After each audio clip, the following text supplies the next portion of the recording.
It's the fourth round of high school football playoffs, and two Austin area schools are still in the mix for a state title. Both teams on our sister station, KBVO, will give you Westlake first, the second game of our doubleheader. The Chaps taking on San Antonio Brandeis. Starting quarterback Taylor Anderson out with a broken ankle.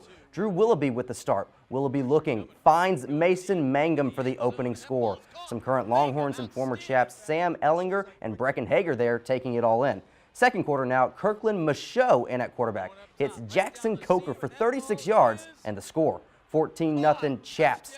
The Westlake defense also getting in on the action. It's Sage Luther with the interception. He single-handedly kills a Brandeis drive. Moving on to the second half now, we've got Michaud with the walk-in touchdown and the Chaps with a 3-score lead.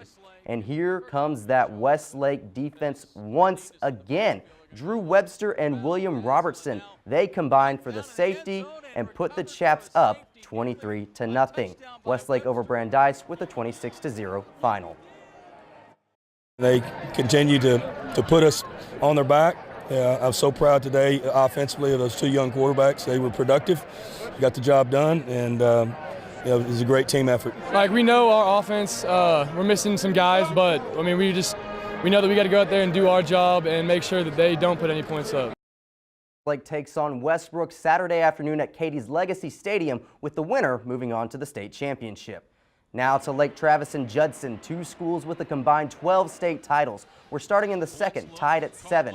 Hudson Card puts it where only Garrett Wilson can come down with it to give Lake Travis a 14-7 lead. Now time running out in the second, we're tied at 14. Judson looking for a 7-point halftime lead, but the Lake Travis defense gets a momentum-shifting stop going into the break. Now early in the third, Card, a Texas commit, finds Wilson once again.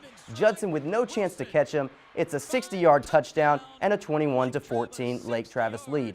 Wilson would finish the night with 3 scores. Moving on to the fourth, Lake Travis clinging to a 3-point lead. Card finds Kyle Eves. Judson unable to come up with a pick, and Eves takes it to the house. 65 yards on the catch and run for Eves, and Lake Travis wins it 38-21.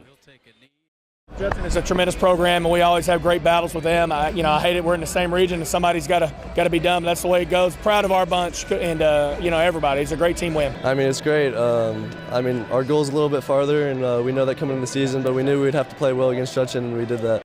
Lake Travis takes on North Shore Saturday afternoon in Houston at NRG Stadium. Some Class 4A action, Liberty Hill and Livonia and San Marcos. It's a matchup between two one-loss teams. Liberty Hill strikes first. Kyle Harrison right up the middle, untouched. He takes it 45 yards to the house for a 7-0 lead. In the third quarter and trailing by 3, Jacob Searley takes it himself for 63 yards and the go-ahead score and a 14-10 lead. Liberty Hill wins it 35-17, and they now face Carthage Friday night at the Berry Center for a chance to play in the state championship game. Over in Taps, Regents back in the state title game for a third year in a row, but losing for a second year in a row, this time to Trinity Christian. 49-24 is your final tonight. The 2018 Heisman Trophy is awarded to Kyler Murray of Oklahoma University. 2 years in a row for the Oklahoma Sooners. Last year it was quarterback Baker Mayfield taking home the award. Murray taking it this year. He's the 7th player to win the award for the Sooners, and that ties them with Notre Dame and Ohio State for the most in college football. Texas volleyball in the Elite 8 for the 13th year in a row, but with a tough matchup tonight with a shot at the Final Four on the line. Taking on BYU in Provo, a matchup between the 4th seed Cougars and the 5th seed Longhorns. Texas starting out hot. Logan Eggleston with the kill. She had 15, but she didn't receive much help. She was the only Longhorn with double-digit kills. BYU comes back and takes the first set 25-23. They also take the second set 25-23. In the third, Texas starts hot but fades late. BYU sweeps the Longhorns in the Elite 8 3-0. The Longhorns fall in the Elite 8 for a second year in a row, and the last time that happened was in 2006 and 2007, and that marked the beginning of 13 straight regional finals appearances.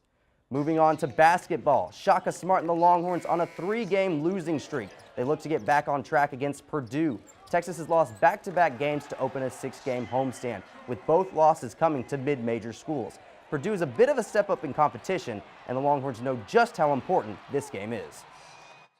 It's a big game, you know. I wouldn't sit here and lie to you that it's not. You know, Purdue's a great team, you know, but we're capable of beating them. You know, we beat North Carolina, so we have it. You know, we have it. It's more so, are we going to be that team that we played against North Carolina? Or is that team going to be there on Sunday? You know, that's the biggest question that we have. The reality is nobody feels sorry for you. You got another team coming in here that's a really good team, and it's another opportunity for us to be who we want to be.